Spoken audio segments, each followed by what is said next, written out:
Hello guys, welcome back again to my channel. So guys, in today's reaction we are going to be talking about Meghan and Harry. Yes, I saw this particular clip on social media of where Harry and Meghan visited Nigeria. So guys, I was wondering, what ground did they visit Nigeria? What was their primary motive for visiting Nigeria? And today guys, I saw a clip on Sky News Australia where they talked about the visit of Harry and Meghan's visit to Nigeria. So they said Meghan and Harry toured to Nigeria and they were being mocked by some local nyash. Oh my god guys, like a lot of people were wondering if they are visiting to Nigeria, we are going to change the hardship, or if it was going to change the situation of Nigeria, my country. Anyway guys, let me leave you guys so that you can watch the video and let me know what to think about this video in the comment section. Okay, so guys, let's get started. Meghan Markle and Prince Harry may no longer be working royals, but their recent trip to Nigeria looked very much like a royal tour of their own. Sky News All-Stars Esther Kraku and Carolyn DeRusso peel back the curtain and reveal what really happened on Meghan and Harry's trip to Nigeria. So we are going to be looking at what actually happened to their visits.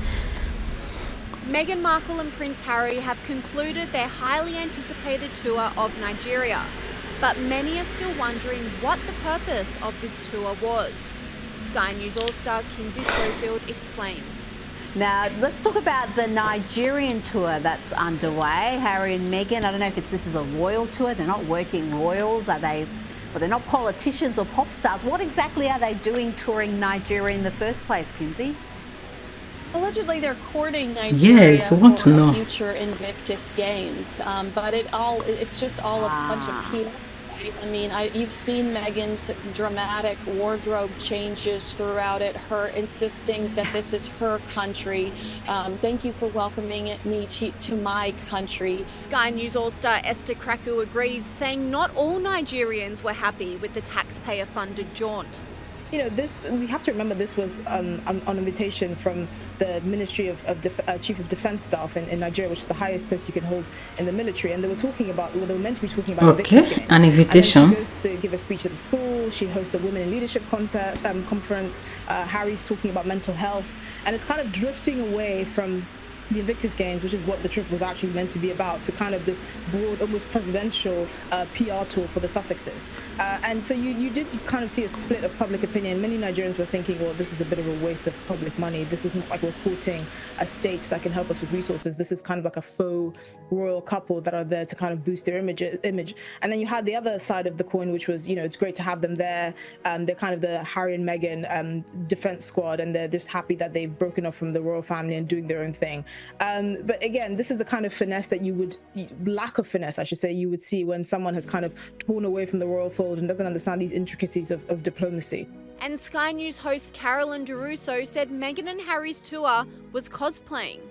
It was a royal tour without the royal tour, she said. No doubt it's great to see them out and about and trying to make a positive impact. I have no doubt of their good intentions so far as that is concerned. But like the video said, it looked an awful lot like a royal tour. This also didn't escape the attention of Vogue, or Tatler, or the Daily Telegraph.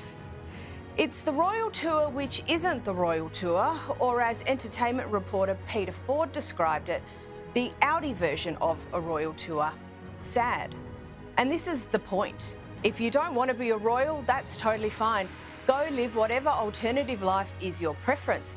But go easy on the use of your titles, regal insignia, demanding your children be granted their birthright titles, demanding taxpayer-funded security, and trotting around the planet cosplaying royal tours.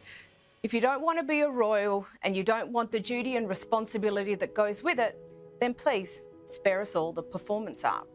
Meghan Markle was slammed relentlessly in the media for claiming she undertook a DNA test that proved she was 43% Nigerian, and then referring to it multiple times throughout the trip. Never in a million years would I understand it as much as I do now. being here. And what has been echoed so much, really, in the past day by men and women alike is, oh, we weren't surprised when we found out when you were Nigerian. Oh, no. And I say that mostly as a compliment to all of you, because what they define as a Nigerian woman is brave, resilient, courageous, powerful, beautiful. Esther Kraku slammed Meghan Markle for drawing so much attention to her genealogy test, claiming it comes across as shallow. I'm puzzled by something from the Meghan Markle and Prince Harry tour of Nigeria. It's a tour of Nigeria and what's looking like a royal visit. And Meghan Markle has declared there that Nigeria is actually her country. We just found out from genealogical tests that she's 43% Nigerian. And this is odd for me, at least for several reasons, and not just because the father is white and the mother has some white ancestry too. So how did she get to 43%? But anyway, joining me is Esther Kraku, writer, columnist and broadcaster. Esther, great to see you. Look, the issue here is not just that most of Meghan Markle's ancestry actually comes from Europe, or that she was raised in America by her father. Guys, to me, I think it's not a bad idea for someone to decide to visit our land. Yeah. Or why so many Nigeria were wondering and mocking them is that you know, there is a lot of hardship. There's a lot of hardship that is going on in Nigeria. Meghan, she looks so beautiful. She's so beautiful. She's tall. She's, you know, she looks gentle. She looks presentable. To me, she's a queen. So I see nothing wrong for her visiting. I see nothing wrong for her visiting, and I think they should stop judging or questioning her. Yes, all the questions should go to the government. Okay, so guys, let me know what to think about the video in the comment section as you are watching. Okay, so guys, let's go on. Be trying to claim that you're of a country that none of your supposed ancestors have seen in hundreds and hundreds of years.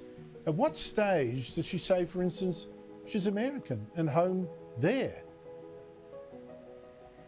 Well, this is sort of diplomacy a la Meghan, and it's actually something that you tend to see a lot with African Americans when they come to parts of particularly West Africa, and you know, they do a genealogy test and they say, look, I'm 16% Cameroonian or whatever.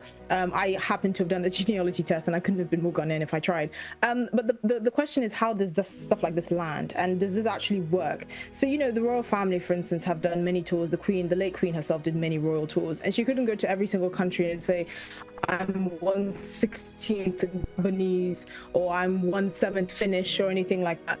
You have to find other ways to connect with people, and actually learning about the culture, understanding how people live, the challenges that the country face. That's a stronger connecting point than saying that, you know, you're 43% Nigerian. I mean, I agree with you, the maths there just doesn't add up, but I don't think people want to delve too deep into that because it's her truth and you don't want to get in trouble for that. But I think it's more the question of, you know, this is a kind of blunder you would expect when you're doing that form of diplomacy by herself.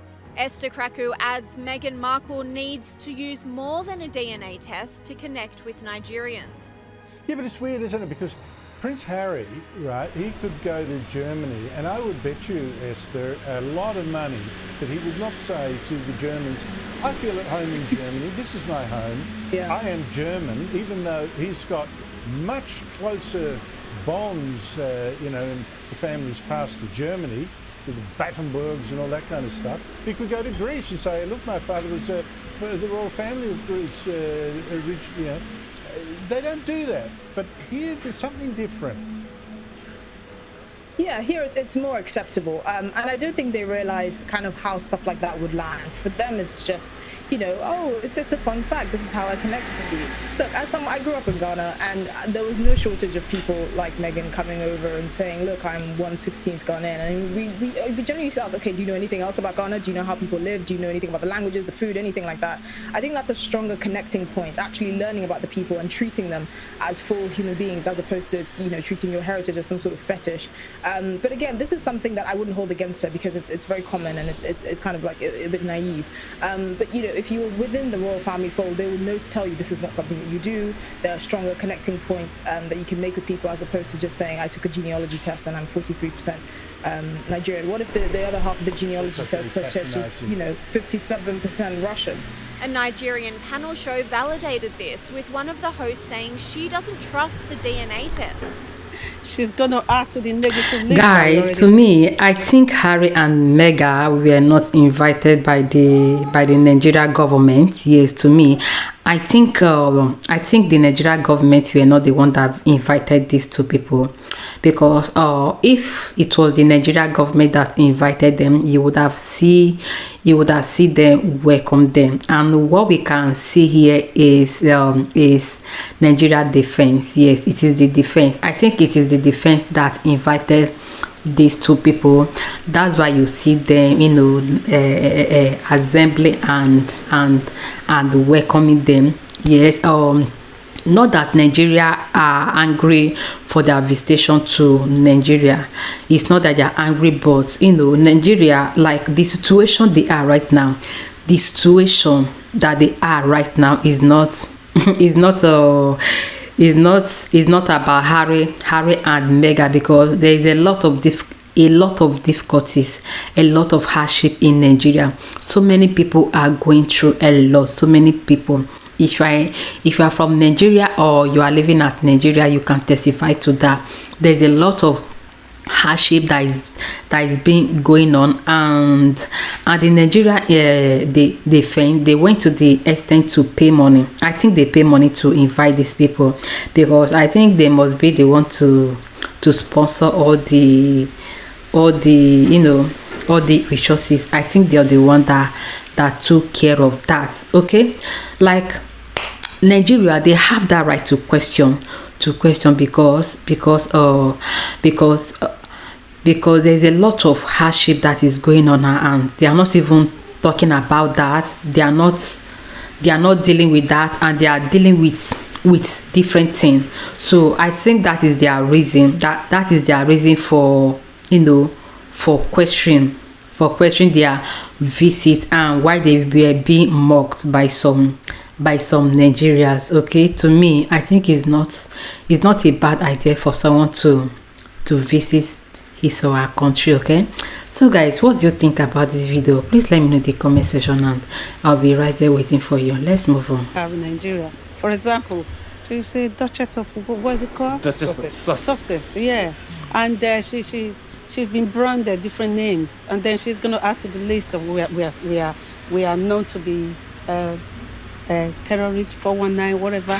And now she's come to join the list of that. Brazilian Meghan, that they call her. She comes in with a diva attitude and all the rest. No, I'm not proud. You're not proud. But rather, I'm more curious as to why she chose to be a Nigerian. I like her for who she is, but she hasn't added value to Nigeria as a country. I'm more interested. Oh my God. This DNA thing that they said they did, that she's 43%. I mean, I don't know. I don't trust it unless I am convinced. I was really shocked. I was like, why Nigerian? Out of all states or country, she chose Nigerian. And how far is that true that she is actually in Nigeria? 41%? 43%. 43%. I don't understand. You want to see the proof? Yes, definitely. Okay. Her actions tells me she's not a Nigerian. For example, if a Nigerian girl is lucky enough or whatever married into the royal family, I think she would know what to do. I think she would have respected her in-laws, but that's the way we were cultured. We have aunties, uncle, we have extended family. She would have respected her extended family. And before a Nigerian woman would have earned the queen's love and respect, that she would start cooking jollof rice within the royal families. And I believe the queen would have been eating jollof rice before she passed away. But Sky News digital reporter Riley Sullivan says Harry and Meghan's Nigeria tour could backfire on them, because unlike a royal tour, as a guest of Nigerian government, the couple won't have full control over their image. Harry will depart London and head straight to Nigeria with his wife Meghan Markle for their unofficial tour. Why are some royal experts warning that this trip could actually backfire? I mean, this trip is interesting. It's an unofficial royal tour. You know, they're not there on the behalf of the British government. They're there at the invitation of the Nigerian government. Some people think that this is a bit risky. You know, when you're not there on behalf of say, the British Home Office, you're kind of at the whims of your host. And there is concerns that maybe Harry and Meghan could be, they like to control their image, but this could backfire and they're not going to have control.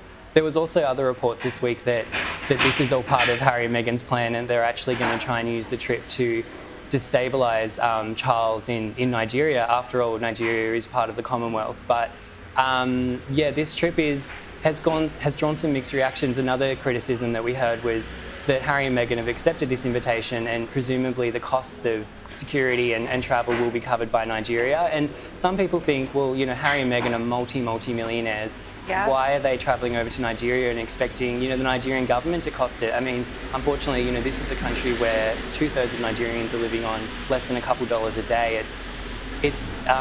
Yeah, I don't know how this trip's going to pan out, to be honest. Yeah, you can really understand the criticism, can't you? Absolutely. This week. Oh my god, guys, I think this is the best news so far. This Sky News Australia has already answered all our questions. Yes, I think they have talk a lot of things, guys. You know, according to them, they say that Meghan, that she is 43% of Nigeria. They said, how is that possible? How is that possible? How is that DNA possible for someone to be 43%? And guys, it's not that the Nigeria are angry of their visit. She hasn't added any value to Nigeria. So that has been their question. Let me know what to think about this video in the comment section, and I'll be so excited to read all your comments. Okay, and don't forget to hit on the like button, subscribe to my channel if you haven't subscribed, and turn on your bell so you don't get to miss any of my future uploads. So guys, thank you for watching. Stay tuned and see you in my next one. Bye.